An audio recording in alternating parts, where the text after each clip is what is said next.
and Pelosi and Schakowsky and Durbin and all the top Democrats are complicit. They are responsible. We hold them responsible. We will hold them accountable. And that's why we're here today. And that's why this is going to be an incredibly beautiful scene. We've got wonderful speakers in this press conference. We're going to have wonderful speakers from the stage later on as well. And I want to introduce the person who's done incredible work as the main press coordinator for the Coalition to March on the DNC, my partner, Fayani. Fayani Aboma Mijana, Faayani Aboma I use they, them pronouns. I'm here to say that the Black Liberation Movement in the U.S. stands with Palestine and demands an end to all U.S. aid to Israel. We also demand a stop to police crimes and community control of the police now, as well as all the other people's demands raised by our coalition. Right now, there's a horrific genocide of Palestinians taking place that's being aided and abetted by the Democratic Party leadership and its representatives and Genocide Joe, Killer Kamala Harris, and Baby Killer Blinken. These genocidal politicians would rather that they have their celebratory affair over in the United Center unbothered, despite its funding of the Israeli genocide that's left at least 40,000 Palestinians dead, 2 million displaced, and the entire Gaza Strip reduced to rubble. The existence of this coalition, of this march, is a testament to how the very working and oppressed people these Democrats claim to represent will no longer stand for the currently existing order of our tax dollars being sent to fund a genocide. There is no lesser of two evils when the so-called lesser is aiding and abetting a genocide.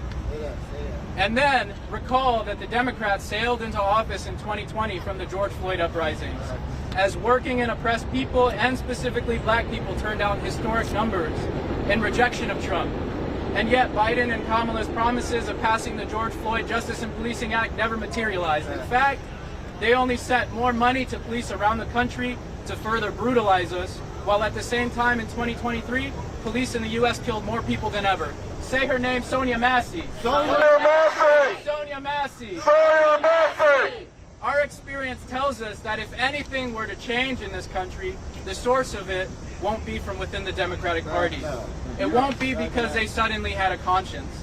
It would be because groups like the U.S. Palestinian Community Network, the Coalition for Justice in Palestine, the Chicago Alliance Against Racist and Political Repression, the Legalization for All Network, Voces, Students for a Democratic Society, and many more built a mass movement so powerful that it forced these genocidal politicians to yield to our demands. And if they don't, we'll take power ourselves. That's it. This march is one step of many in building our movement. All power to the people. All power to the people! Oh, yeah. Up next is Christine Newman Ortiz, the Executive Director of Voces de la Frontera Action, a nationally renowned immigrant rights organization from Milwaukee.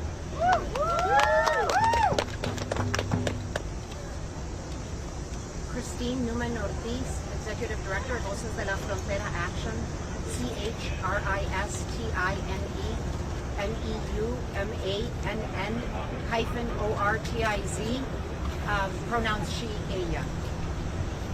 4 years ago, Voces de la Frontera Action built a Latina and youth voter immigrant network that was critical in Wisconsin in defeating Trump's fascist administration. And we are committed to do that again as part of a broader movement to block the threat of a second-term Trump administration, more empowered and ready to implement mass and strip away decades of social progress, including our very right to organize. But we stand here with all of you today to deliver a message to the Democratic Party that our commitment to defeating fascism does not mean that we do not make demands on the Democratic Party. We have waited too long for the promise of immigration reform for 11 million essential workers and their families who worked in the pandemic, yet are not treated as the heroes they are. We call on Harris and Walz to deliver on immigration reform in the first 100 days of the new administration. We stand in solidarity with Palestinians for an end to the funding of a genocidal war in Gaza. As immigrants, we too understand the role of the U.S. government in supporting dictatorships abroad to serve corporate interests, whether that is backing Israel to serve oil companies in the Middle East or banana companies in Guatemala in the 1980s that conducted their own genocidal war against a largely indigenous people, or economic policies like NAFTA that force people to migrate. We know that an independent movement from below that is in solidarity with each other is the only way we can build enough power to defeat fascism and advance a real democracy. Immigrant rights is women's rights. Immigrant rights is LGBTQ rights. Immigrant rights is workers' rights. Immigrant rights is human rights. Si se puede. Si se puede. Thank you, Christine. Next up is Victoria Hinckley. Victoria is a student organizer with Tampa Bay Students for a Democratic Society and was recently expelled from the University of South Florida for being a leader in the Solidarity encampment on campus. Hello everyone. As Bayani said, my name is Victoria Hinckley. That's first name Victoria, Victoria. Last name Hinckley, Hinkley. I'm 22 years old. I'm a student organizer with Students for a Democratic Society, and I go to school at the University of South Florida in Tampa. Students for a Democratic Society is really proud to be a part of the coalition to march on the RNC and to be leading in the student contingent here today. And we're marching on the DNC to demand an end to all U.S. aid to Israel, to demand that the genocide in Palestine be ended now. We've seen continually the Biden-Harris administration support genocide abroad by funding the IOF, by funding the Zionist State of Israel, by continually sending arms and billions and billions of dollars to fund this genocide. And we've seen them also attack the student movement for Palestine here at home with passing bills against protesting, calling students terrorists, saying that we deserve to get deported, encouraging violence to be used against us by the police on our own campus. And this past spring we saw a historic nationwide student movement for Palestine. We saw students build encampments at their campuses, and this was, a really historic student movement, a very historic anti-war movement supporting the liberation for Palestine, supporting demanding divestment from their universities who are complicit in this genocide. And we saw students come out in thousands to support this encampment. So we know that students across the country stand with Palestine. They're demanding an end to the genocide and an end to U.S. aid to Israel. And we also saw a very violent response from university administrations and from police. We saw, people be tear gassed at my own school in Tampa at our encampment. We were tear gassed and we had rubber bullets shot at us. Shame. Shame. So we saw this horrible violent response, but despite that, students still came out in droves. They didn't care if they were going to get tear gassed. They didn't care if they were going to get arrested. They were there to stand with Palestine. They were proud to stand with the resistance.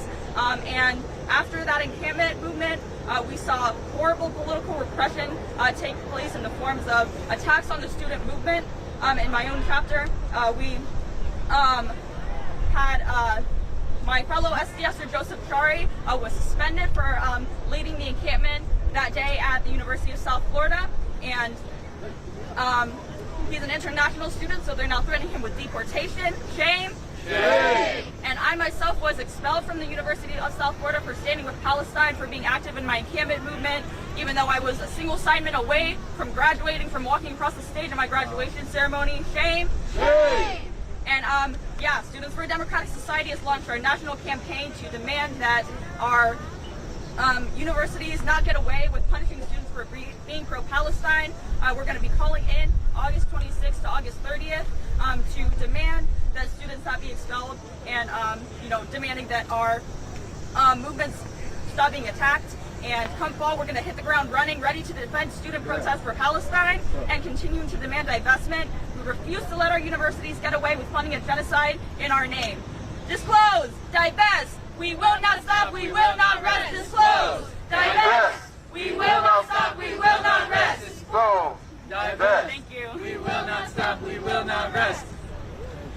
Thank you, Victoria. Next up is Sydney Loving. Sydney is a Dallas, Texas-based organizer and co-chair of the National Alliance Against Racist and Political Repression, who has been active in the Black Liberation Movement since 2015. Hi everybody, Sydney Loving. Spell my name right? Okay, S-Y-D-N-E-Y. You don't have to crouch. Sorry. S-Y-D-N-E-Y-L-O-V-I-N-G. So I had a lot of coffee and I don't have a prepared thing. So if I ramble around, I know y'all can edit it and fix all that. But yeah, let's get into it. I'm representing the National Alliance Against Racist and Political Repression. You know, our work is deeply rooted in the Black Liberation Movement. And there's a reason why the Black Liberation Movement has a very long history of solidarity with Palestine. There's a reason why everybody from Nelson Mandela to the Black Panthers is talking about Palestine. And it's not about, charity or anything like that. It's that we have a very deep understanding of how our struggles are connected. And it's very clear. It's not hidden. The same people that are getting rich off of genocide in Gaza are the same people that are investing in pressure of Black people in this country. Yes, yeah. And as you know, our movements against U.S. imperialism get stronger here or abroad. You know, it strengthens each other. The solidarity strengthens each other, and we saw that too. There's a reason why in the Palestinian liberation movement they recognized that, and in 2020 the Palestinian movement was marching for it as well. We saw that in Dallas. So we understand that our struggles are connected, our liberation is connected. So we're in full solidarity with the Palestinian resistance. We're not going to give that up or qualify that, and our freedom is connected. So yeah.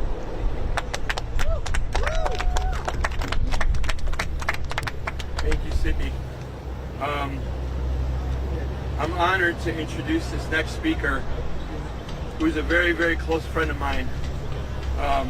And we share a political analysis, a political trajectory, and she represents a really important community in Chicago as well, and in the country.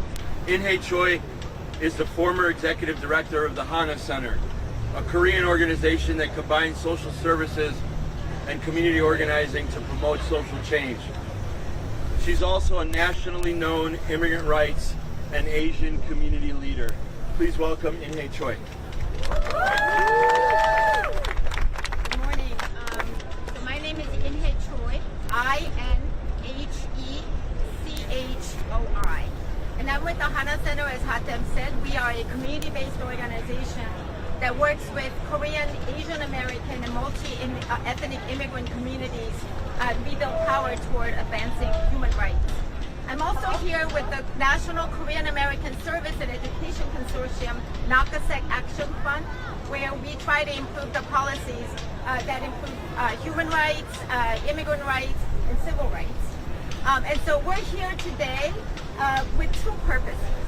The first is, as you've been hearing, to demand that the U.S. government stop using our tax dollars to fund Israel to continue committing atrocities and killing innocent lives in Gaza. Our people come from countries that have been experiencing brutality and tragedy of colonization, war, and U.S. military occupation. In fact, U.S. troops are still in Korea and in the Philippines, and they must withdraw to make sure that there's peace in those lands. And so what's happening in Palestine feels personal to us.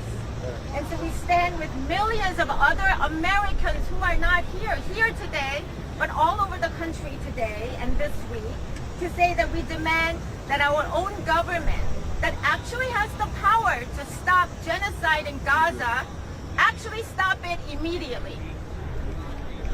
We're also here to hold our legislators and the Biden administration accountable by demanding that they do their job and not play politics with immigration.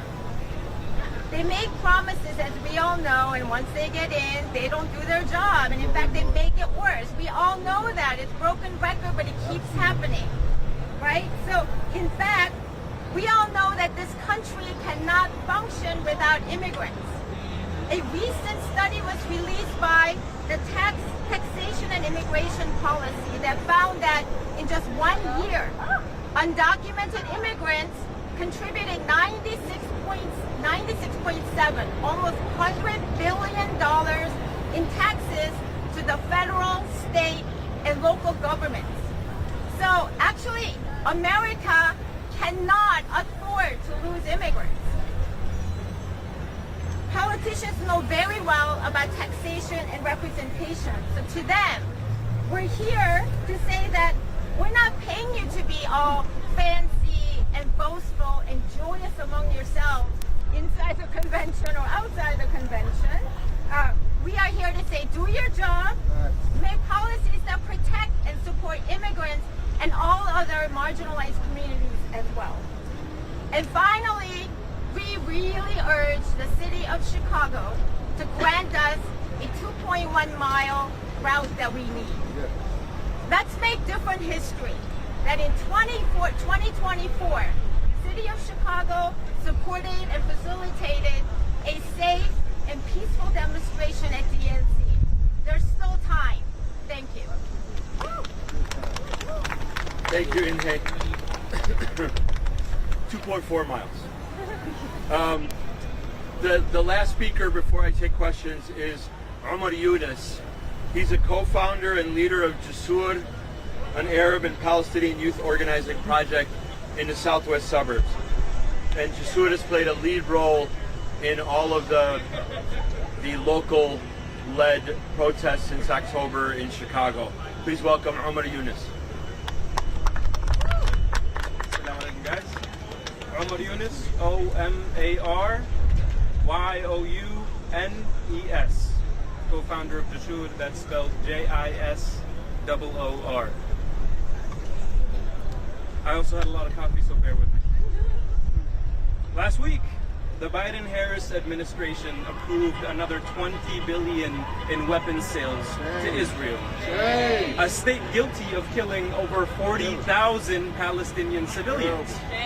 During this genocide, Israel destroyed more than 70% of the homes in Gaza, many of which my family lived in, and displaced more than 1.9 million Palestinians. This decision continues a troubling legacy of U.S. military aid that has long supported Israel's brutal subjugation of Palestinians, a legacy maintained by both Democrats and Republicans. In 2016, President Obama and then Vice President Biden authorized a decade-long $38 billion in military aid to Israel, the largest in U.S.-Israeli history. This funding armed Israeli soldiers who harass, kidnap, and violently displace Palestinians from their homes in Gaza and the West Bank. It also directly supplied Israel with the weaponry that killed and injured thousands of residents before October 7th. The Democratic National Convention has received $75 million in funding to beef up their security in preparation for this march of unified people. The city of Chicago has prioritized spending money to beautify McCormick Place rather than spending it to clear the food deserts in their Southside communities, to help house the unhoused population, to help take care of their migrant communities. Chicago displaced and evicted vulnerable communities in Hyde Park to give free housing to out-of-state police officers coming to keep the peace while the marches happen. The Democratic Party may present a new face, but its support for Israel remains unchanged. Kamala Harris's candidacy, while historic, does not alter the party's ongoing support for the Israeli genocide. At her rallies, she has attempted to silence pro-Palestinian protesters, and she, just like Biden, continues to be unwilling to listen to the outcries of the Palestinian people. But she's not the problem. The party is what keeps this agenda moving, and the people are here to make their voice heard. My community, wakes up to photos and videos of our family and friends decapitated, burned to death, killed by 2,000-pound Israeli bombs dropped on their homes.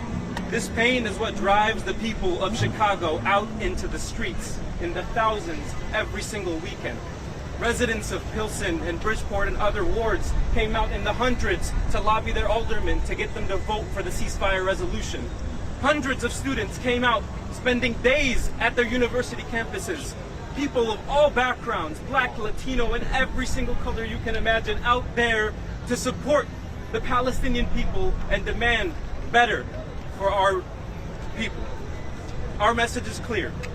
End U.S. aid to Israel now. Stop financing the oppression of Palestinians.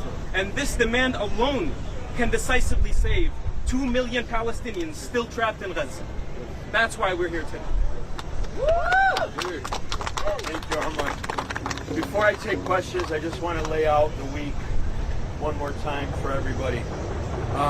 So at an hour and a half or so, at 12 noon, we will have our program here. We'll start our program here. It'll probably go till about 1:30, a little bit beyond 1:30, and then we will set up and begin the march from Washington Boulevard right there until we get within sight and sound of the United Center. Once we get back from the march, actually, I'm sorry, then we will stop. Folks may or may not know there's a park right near the United Center right there on Washington Boulevard as well, called Park 578. We'll have a short program there as well, and then we'll loop back around. We'll come down Lake Street, and we'll get back into the park, and we'll wrap it up from there. So that that could be around 4, potentially between 4 and 5. That's what the day looks like. On Thursday, 5 p.m. program here as well, and a march also to the 578, and then back to the park. And on Wednesday, the Coalition of March on the DNC is supporting the local Palestinian Coalition for Justice in Palestine, which is starting here at 3:30. I don't know yet the route for that march, but they will start here at 3:30 on Wednesday, and we will all be here with them as well. USPCN is a leading member of both coalitions. Yeah.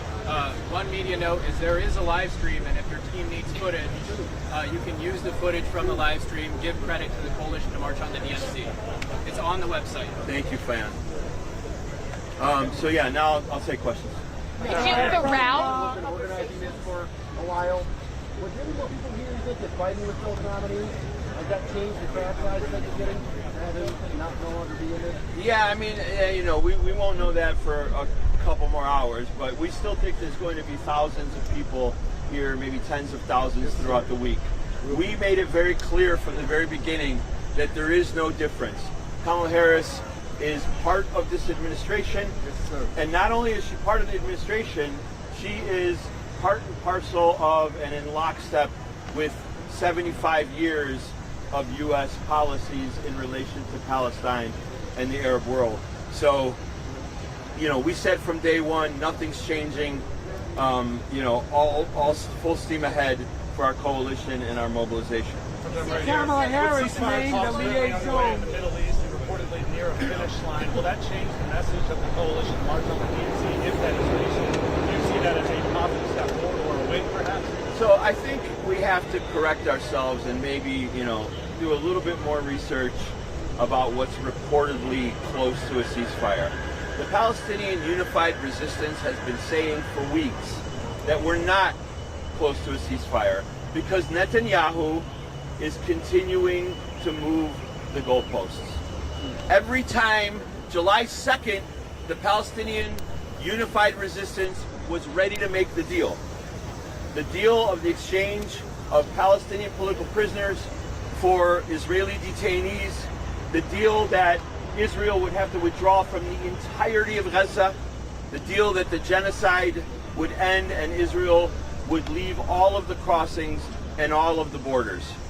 And Netanyahu refuses to do that. And so although it's reported by US press and by some European press that we're reportedly close, we're actually not. You should listen to the people who are in the negotiations. You should listen to the unified Palestinian resistance, because they're saying they're not going to take a deal that Netanyahu believes that he can change every single day and every single week. So that is a sort of a non-starter until the Israelis negotiate in good faith, agree to withdraw, agree to a permanent ceasefire. Netanyahu does not want to agree to a permanent ceasefire. He wants to agree to the type of ceasefire that Killer Kamala is asking about or talking about. One that's temporary, the one that offers a few weeks of respite before the Israeli bombs, US bombs, start dropping on people's heads again in Gaza.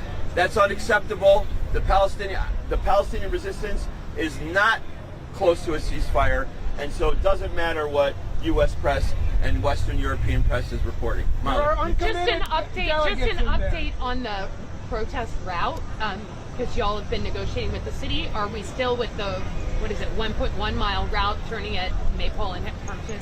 So again, everybody knows what happened in the last week. 3 days ago, they tried to say we couldn't have stage and sound, and we fought very hard for 48 hours, and we got them to change their minds and to allow us to put it up. That was community organizing at its best.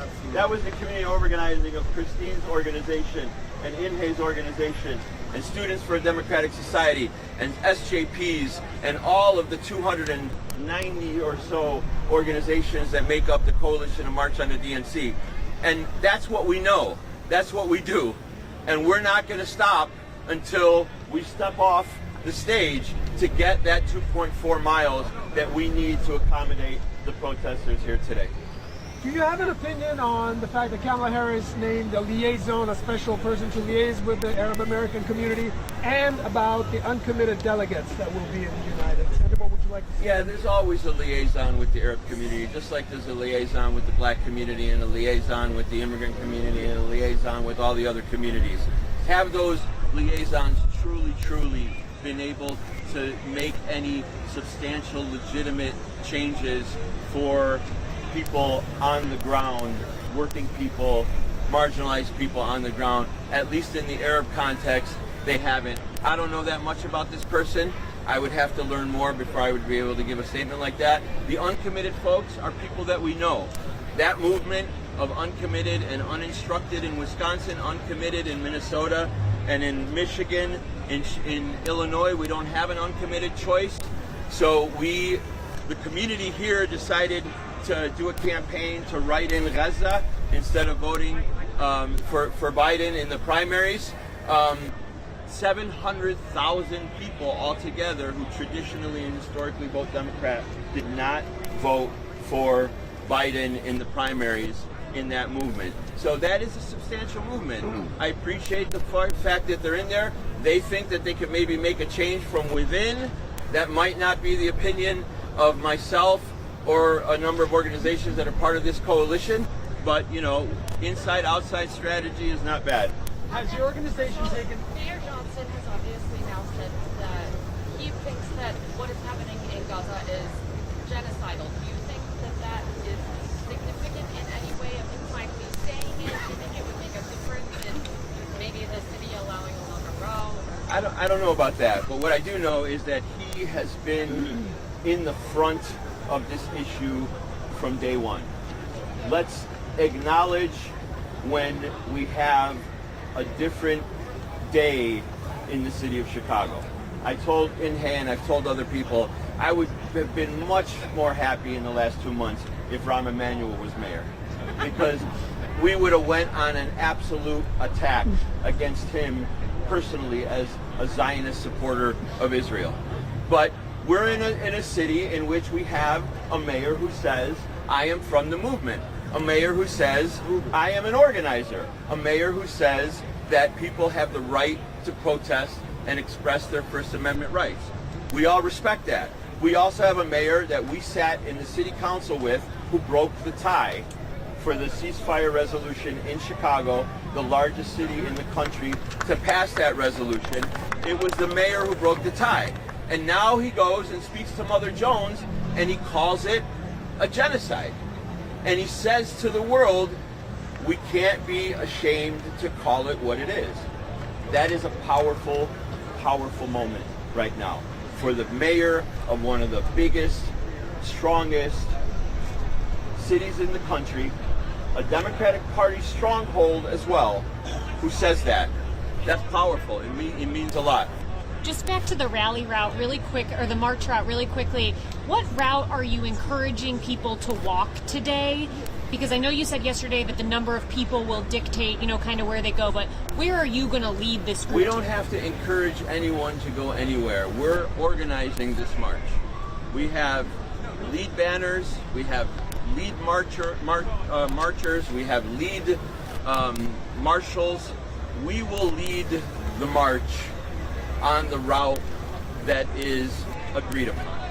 So again, it's 1.1 miles right now, but we're not stopping until, we get the route that we want. Have your organization... With who's? No. This coalition is not. Kamala didn't call me. Have your organizations taken any steps to ensure there's no instances of anti-Semitism within the march or within any of these protests organized this week? So, I'm glad you asked that question, because now I can talk about the ADL for a little bit. The Anti-Defamation League and the Jewish United Fund, two extremely Zionist organizations. ADL, and look up your research by our colleagues from JVP, Jewish Voice for Peace, that is a partner in this coalition, and the organization that they started to expose ADL as a racist, anti-Arab, anti-Muslim, anti-black organization that it is. They came out, they did a press conference a couple weeks ago, and they said that the people of Chicago should be concerned about this protest. That they criminalized protesters, they criminalized Palestinians, they criminalized the Coalition to March on the DNC by name, they criminalized USPCN by name. And they made accusations that are weaponizing anti-Semitism to disguise their disgusting line as supporters of war and supporters of genocide. They trying to disguise it by weaponizing anti-Semitism. We've said from day one, USPCN and the Palestinian community, that there is real anti-Semitism in this world. But we refuse to allow the Zionists in this country to criminalize our movement for self-determination and independence and to stop the genocide by calling it anti-Semitism just because we're protesting to stop that criminal Zionist terrorist state. Tim, you mentioned in the past that you're going to bring... You got to speak up a little bit, please. You mentioned in the past that there were buses of protesters coming in throughout the Midwest. Now that we're here on the day, any idea how many buses and where they're coming from? Yeah, I actually don't know if they're all here yet, but we do know that there are 2 from Michigan, there are 2 from Wisconsin, there are 2 from Minneapolis. Woo! There are buses coming from Cleveland and Youngstown. I believe. And we heard that there's a bus from New Mexico. I'm not on the outreach committee. The media committee was already too much work for me, so I don't know exactly if there are other buses coming, but definitely those that I just mentioned. Wait, you asked already. Go ahead.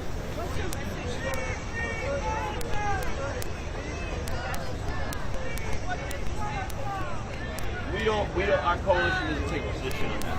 We don't take a position telling people who they should vote for, whether they should vote, whether they shouldn't vote.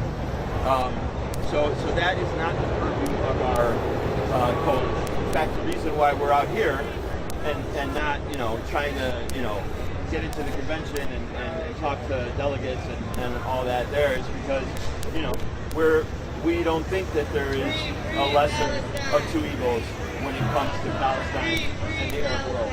The Republicans and the Democrats are in lockstep. For a second, because they are towing cars Can you cut them, please? Yeah. If you parked on Warren, which is on Hold the on, other hold on. side, Anybody else? Can you just repeat your name? Yeah, I will. I'll give you. Yeah, you go ahead. You can ask. Is there any concern that this can end up benefiting from November and an administration that is even harsher with the Palestinian folks? Yeah.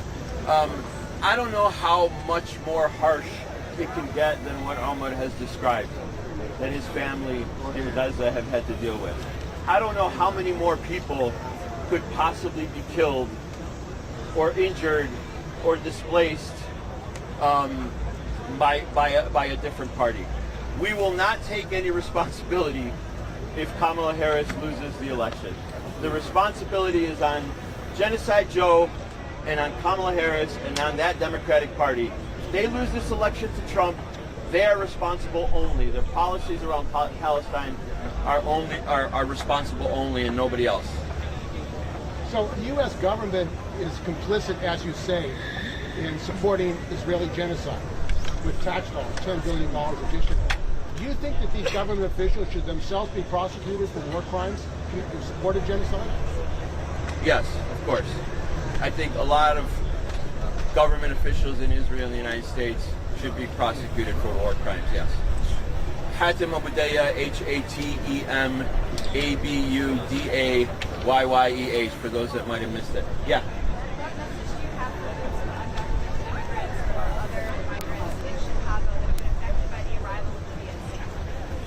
Christine and Inhe? Both of you. This is a question for you all. Yeah. Go ahead, repeat it. What message do you have for migrants or undocumented immigrants in Chicago that have been affected by the arrival of the DNC? No, we just say that. To the mics. No, it's really about this is a moment where all the legislators and politicians are going to come and really talk about immigration again in a way that they're just going to use us as a tool and a talking point without doing anything. So it's a moment to really say, don't be fooled by that. But it really is about holding them accountable and keep pushing.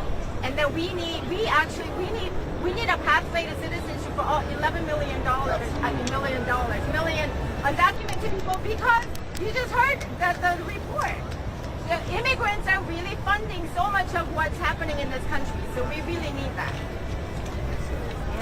Yeah, we have a delegation marching today, and undocumented immigrants have been at the forefront of the labor movement and the democracy movement. We've seen the Day Without Latinos strikes.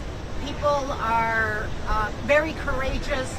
They're essential to our economy, and it's important to be here. And they're here because people are not going to be, forced into the shadows, and we want to come out of the shadows.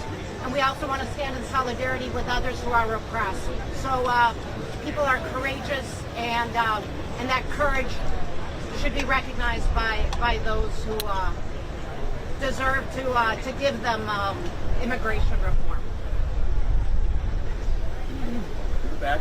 Yeah, this movement is largely led by college students and American youth. What does that mean for youth political engagement, both now and going forward? Yeah. I'll pass that to the youth. Arnold, you want to take this question? I think the youth are realizing through the access of social media and the democratization of information that the issues plaguing their world and plaguing their existence are a lot deeper than the surface level that youth in previous generations were brought up to see. And youth are progressively more aware of what's happening around them and the core issues that plague their lives. So this marks a pivotal moment in youth involvement and the potential for that involvement in the reciprocating systems outward. Chicago CPS school students organized a large walkout across all CPS schools just a few months ago in demonstration in solidarity with the Palestinian community. And these are high schoolers. And this extrapolates upwards and downwards across elementary and high school equally. So, Go ahead. My name is Jack Colson. I'm an independent journalist. I broke a story in The Guardian this weekend that the longtime general counsel of the DNC, Joseph Sandler, had secretly been contracting with the Israeli government to help their propaganda program in the U.S. Avoid foreign agent registration in the United States from 2018 to 2022. I was wondering if you had any comment on the DNC working hand in glove with the Israeli government. Yeah, I mean, I appreciate the report, but I'm not surprised at all. None of us should be, right? I mean, you know, they've got the President of the United States who stands up and parrots all of their propaganda and talking points from the Israeli government and the Israeli military on a daily basis. You got two circus clowns who are the spokespeople for Blinken who do the same thing. Every single day, they defend Israel as if they were defending the United States. Every single day, they parrot the talking points of the Israeli military and the government almost verbatim. So, it's no surprise. Go ahead. Russell Gobler with Pure Dissidents. A lot of progressives, particularly commentators, who have been speaking out about the Palestinian cause. As soon as Kamala picked Waltz, we're so impressed with his free lunch program that they've decided to support Kamala after saying that they wouldn't. Do you feel they're selling out the Palestinian cause for a free lunch? Yeah, listen, I mean, you know, everybody has the right to organize the way they see fit. You know, we believe that people power in the streets is the way to make change. We have the history of the Black Liberation Movement that is the leadership of the Palestine Liberation Movement. Truly, truly, we have learned from mentors and organizers decades and decades of their struggles and their victories in this country. And so that's what we emulate. Those who want to believe that maybe voting is the way to make change, I would argue that there are 75 years of U.S. presidents who have done absolutely nothing for the people of Palestine and have in fact absolutely devastated the Arab world, because the Republicans and Democrats are in lockstep when it comes to foreign policy, especially in relation to the Arab world. So we believe in the power of the people. We believe we believe in the power of the people in the streets. That's how we have won our demands in the past, and that's how we think we're going to win our demands in the future. Any other questions? All right, y'all. Thank you very much. Thank you. Hello, everyone. Hello.